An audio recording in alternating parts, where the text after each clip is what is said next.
दोस्तों, कोरोना दुनिया के लिए काल बन चुका है। करोड़ों लोग इससे इन्फेक्टेड है, लाखों लोग अपनी जान गंवा चुके हैं और तबाही का ये सिलसिला अभी भी जारी है। कोरोना से पहले भी इस दुनिया में महामारियां फैली है और उन्होंने ऐसे ही तबाही भी मचाई है, लेकिन कोरोना के केस में कुछ फैक्ट ऐसे हैं जो काफी हैरान करने वाले हैं, बेहद डरावने हैं, रोंगटे खड़े कर देने वाले हैं। तो स्वागत है आप सबका ऐसे ही कुछ फैक्ट्स के डिस्कशन में आपके अपने यूट्यूब चैनल मिस्टर एक्स पर, और देखते हैं कोरोना से जुड़े हुए कुछ unseen facts. Fact number 1 is patient zero. किसी भी बीमारी का फर्स्ट विक्टिम, उससे इन्फेक्ट होने वाला फर्स्ट ह्यूमन, उसको कहा जाता है पेशेंट जीरो। 2014 में अफ्रीका में एक बीमारी फैली जिसका नाम था इबोला, जो कि कोरोना की तरह एक वायरस ही था और इससे कई गुना ज्यादा खतरनाक था और पर्सन टू पर्सन कांटेक्ट से ही वो फैल रहा था। ऐसी बीमारी में पेशेंट जीरो को ढूंढने के लिए कांटेक्ट ट्रेसिंग नाम के एक साइंटिफिक प्रोसेस का यूज किया जाता है। अफ्रीका के एक गरीब देश गिनी में भी इस प्रोसेस को यूज करके पेशेंट जीरो को ढूंढ लिया गया, जो कि एक 2 साल का बच्चा इमाइल था, जिसने सबसे पहले अपनी सिस्टर, मदर और ग्रैंड मदर को इन्फेक्ट किया, जिसके चलते जनवरी 2015 में उनकी डेथ हो गई। किसी भी बीमारी में ऐसी डिटेल्ड इंफॉर्मेशन से उसके कॉज, ओरिजिन और नेचुरलिटी का पता लगाया जाता है। दोस्तों, इबोला का पेशेंट जीरो तो मिल गया, लेकिन कोरोना के केस में पेशेंट जीरो ऐसा है मानो हमारी हिंदी फिल्मों का डॉन, जिसके पीछे 213 देशों की सरकार पड़ी है, लेकिन उसको ढूंढ पाना मुश्किल ही नहीं, नामुमकिन होता जा रहा है। 31 दिसंबर 2019 चाइना ने WHO को इन्फॉर्म किया कि उनके यहाँ वुहान के सी फूड मार्केट से एक बीमारी फैली है और वहाँ उससे इन्फेक्ट होने वाले 40 लोगों को ही इस बीमारी के इनिशियल पेशेंट बताया गया, जो कि बाद में एक झूठ निकला। असल में कोरोना का फर्स्ट रिकॉर्डेड पेशेंट 17 नवंबर 2019 को, यानी कि चाइना की डिक्लेरेशन से 40 दिन पहले हुबेई प्रोविंस में सामने आया था, जो कि वुहान सी फूड मार्केट से करीब 250 किलोमीटर दूर है। लेकिन ये शख्स भी कोरोना का पेशेंट जीरो नहीं था। डॉक्टरों ने जब इसके DNA पर जेनेटिक एनालिसिस किया तो उन्होंने पाया कि इसको ये बीमारी किसी दूसरे इंसान के कांटेक्ट में आने से हुई है, यानी कि पेशेंट जीरो अभी भी एक पहेली है।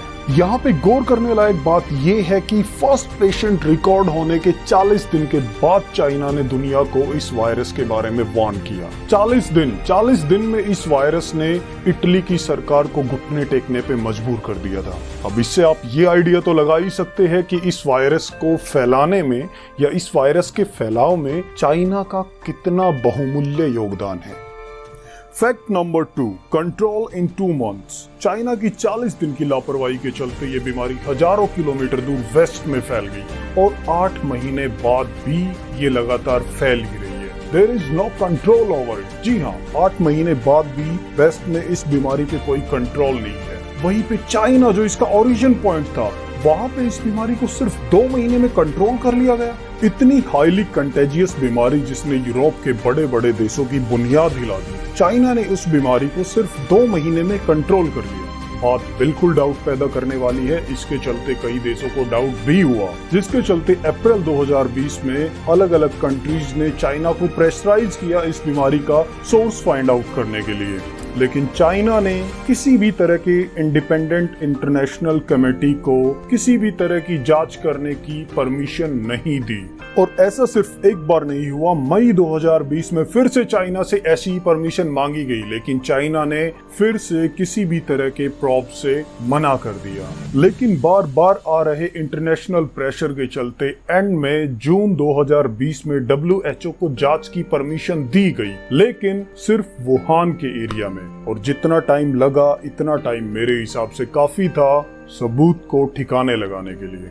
Fact number 3, Chinese doctors and scientist. और ये फैक्ट महज एक फैक्ट ना होके एक क्लियर कट प्रूफ है कि कैसे चाइना ने कितना घिनौना कवर अप गेम खेला इस वायरस की सच्चाई को छिपाने के लिए। डॉक्टर ली वेनलियंग का नाम इस लिस्ट में सबसे पहला है, जिन्होंने सबसे पहले इस वायरस को लेके आवाज उठाई, लेकिन चाइनीज गवर्नमेंट ने उनको गिरफ्तार कर लिया अफवाह और डर फैलाने के जुर्म में, और उनको मेंटली टॉर्चर किया। बाद में फरवरी 2020 में इसी वायरस के इन्फेक्शन के चलते इनकी मौत हो गई। अब इनकी मौत का रीजन इस वायरस का इन्फेक्शन था या चाइनीज गवर्नमेंट ने उनको ठिकाने लगा दिया, इसके बारे में भी क्लियर कट कुछ कह पाना मुश्किल है। इस लिस्ट में दूसरा नाम है डॉक्टर ली मेंग येन का, जो हांगकांग से एक वायरोलॉजिस्ट है और अभी रिसेंटली एस्केप होके यूएस चली गई है, जहां पे फॉक्स न्यूज को दी अपने एक इंटरव्यू में उन्होंने चाइना के डर्टी कवर अप गेम और चाइना और डब्ल्यूएचओ के बीच के करप्शन के बारे में बताया। डॉक्टर ली मेंग येन के अनुसार वो इस वायरस के आउटब्रेक से काफी पहले से ही डब्ल्यूएचओ से एफिलिएटेड एक इंस्टीट्यूट में इस वायरस पे रिसर्च कर रही थी। अपनी रिसर्च के दौरान वो सिर्फ मेनलैंड चाइनीज साइंटिस्ट के साथ ही डिस्कशन कर पा रही थी। चाइना ने किसी भी आउटसाइडर को इस रिसर्च में शामिल नहीं किया था। बाद में उसके कलीग्स के बिहेवियर में जो चेंज आया, उसने उसके दिमाग में डाउट पैदा किया। उसने नोटिस किया कि वो सब डरे हुए हैं और इस वायरस के बारे में बात करने से बच रहे हैं। जब उसने अपने सुपरवाइजर से इस बारे में बात की तो उसने उन्हें शांत और सावधान रहने की सलाह दी। लेकिन जब वो चाइना से एस्केप होके यूएस पहुंची तो इसके बारे में खुल के बात की, क्योंकि उन्हें डर था कि अगर चाइना में रहते वो ये सब करती तो या तो उन्हें जेल में डाल दिया जाता या उनको मार दिया जाता। अब आप शॉर्ट में समझिए, पेशेंट जीरो को लेके झूठ बोलना, पेशेंट जीरो का अब तक पता ना होना, 2 महीने में ही बीमारी को कंट्रोल कर लेना, बार बार इंटरनेशनल कम्युनिटी को जांच से मना करना, अपने ही डॉक्टर और साइंटिस्ट के दिमाग में डर पैदा कर देना, ये सब किस तरफ इशारा करता है? दोस्तों, इन सब के अलावा 2 और फैक्ट्स ऐसे हैं जिनसे तस्वीर आईने की तरह साफ हो जाएगी, जो मैं इस वीडियो को लंबा ना करके नेक्स्ट वीडियो में आपसे डिस्कस करूंगा। अगर आपको ये वीडियो थोड़ी सी भी वैल्यूएबल लगी है तो प्लीज लाइक और सब्सक्राइब जरूर कर दे। एक लाइक से हौसला मिलता है। मिलते हैं नेक्स्ट वीडियो में कुछ और अनसीन फैक्ट्स के साथ में।